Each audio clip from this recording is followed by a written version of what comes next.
Hi, I'm Sarah and I'm one of the tutors here at Wolsey Hall. So this is a quick video about articles. So first of all, what actually are they? So they're words that we use before a noun, so things like a and an. And we use these for general things, so things like James saw a movie, Sarah went to a party, Polly ate an apple.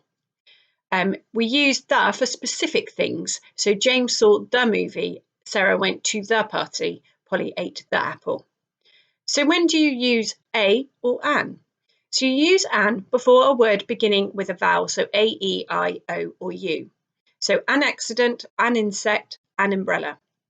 You use a before a word beginning with a consonant, so things like a lorry, a pineapple, a book.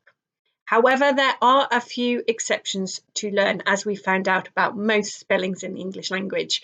So if the H is silent, they sound like they start with a vowel. So you actually use an. So an honour, an hour. And these words may begin with a vowel, but they actually sound like they begin with consonants. So a unicorn, a European city. I hope this has helped explain the rules.